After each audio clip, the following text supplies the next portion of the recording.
Hi, Room 7 and Room 13. All right, I'm a little late doing the Pippi reading today, but here it comes, and you have a response assignment connected to it, so look in your activity inbox for that. This is the 18th reading from Pippi Longstockings. And for the 18th reading, we're going to start Chapter 11. It's called Pippi Celebrates Her Birthday. And of course, our book is Pippi Longstockings by Astrid Lindgren. All right, let's get comfortable here. Pippi celebrates her birthday. One day, Tommy and Annika found a letter in their mailbox. It was addressed to Timmy and Ikke. And when they opened it, they found a card which read, Timmy and Annika are invited to Pippi's tomorrow to her birthday party. Dress. Wear whatever you lick.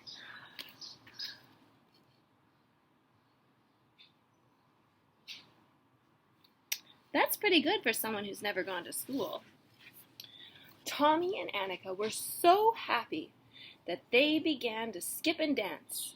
They understood perfectly well what was printed on the card, although the spelling was a little unusual. Pippi had had a great deal of trouble writing it. To be sure, she had not recognized the letter I in school the day she was there. But all the same, she could write a little.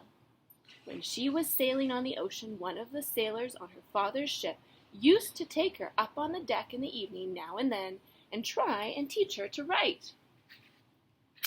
Unfortunately, Pippi was not a very patient student. All of a sudden she would say, "No, Friedhof, that was his name. No, Friedhof, bother all this learning. I can't study any more now because I must climb the mast to see what kind of weather we're having tomorrow." So it was no wonder the writing didn't go so well now. One whole night she sat struggling with that invitation, and up at the crack of dawn, just as the stars were disappearing from over Tommy and Annika's house, she dropped the letter into their mailbox. As soon as Tommy and Annika came home from school, they began to get all dressed up for the party. Annika asked her mother to curl her hair, and her mother did, and tied it with a big pink satin bow. Tommy combed his hair with water so that it would lie all nice and smooth. He certainly didn't want any curls. Ooh, there's dogs walking down there. They're getting into it. Distractions in the city. Tommy combed his hair with water so that it would lie all nice and smooth. He certainly didn't want any curls. Then Annika wanted to put on her very best dress, but her mother thought she'd better not, for she was seldom neat and clean and might get it dirty at Pippi's. So Annika had to be satisfied with her next best dress. Now Tommy didn't care what suit he wore as long as he felt he looked nice. Of course, they had bought a present for Pippi. They had taken the money out of their own piggy banks, and on the way home from school had run into the toy shop on Main Street and bought a very beautiful, well, what they had bought was a secret for the time being. There it lay, wrapped in green paper and tied with a great deal of string.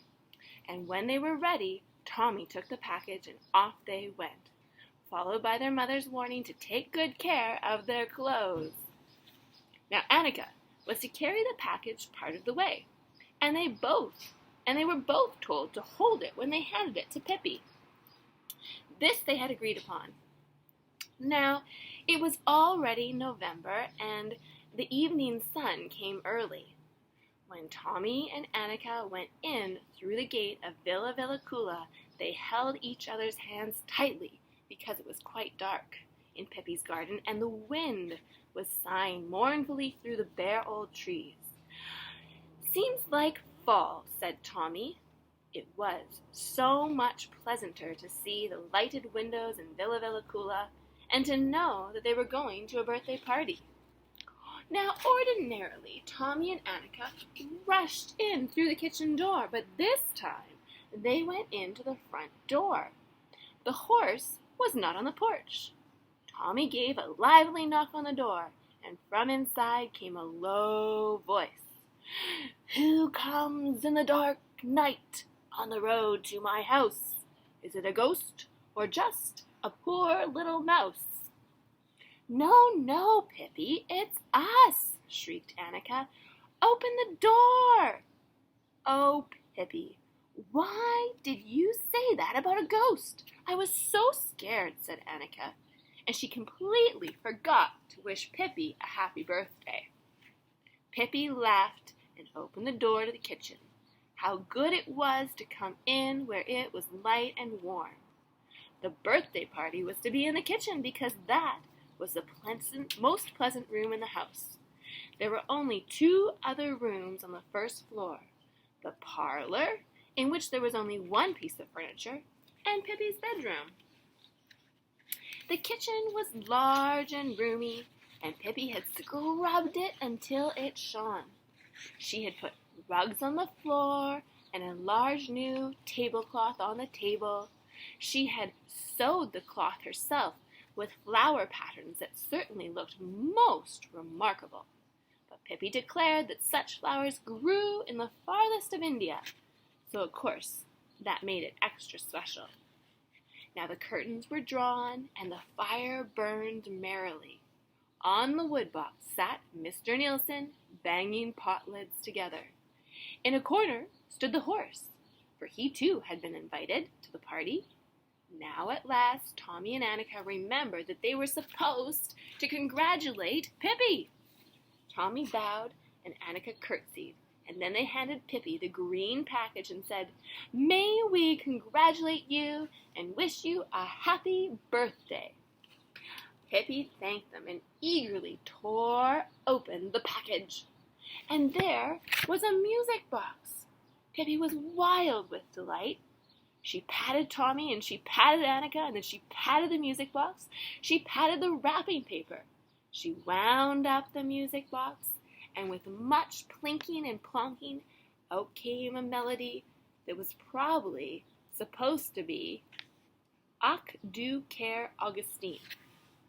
I don't know what that song is, but you know the music box where you open it up and sometimes there's a ballerina and you crank it and it makes music? That's what she got.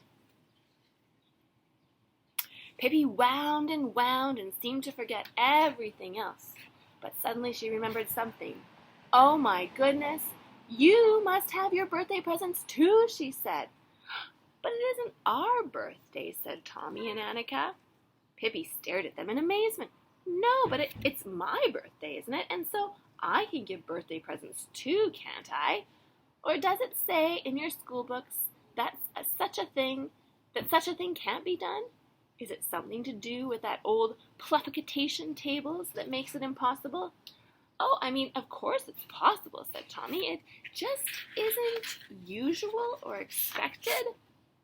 But for my part, I'd be very glad to have a present." "Me too," said Annika. Pippi ran into the parlor and brought back 2 packages from the chest. When Tommy opened his, he found a little ivory flute, and in Annika's package was a lovely brooch shaped like a butterfly. The wings of the butterfly were set with blue and red and green stones. When they had all had their birthday presents, it was time to sit down at the table where there were all sorts of sweets, cakes, and buns. The cakes were rather peculiar in shape, but Pippi declared they were just the kind of cakes that children had in China.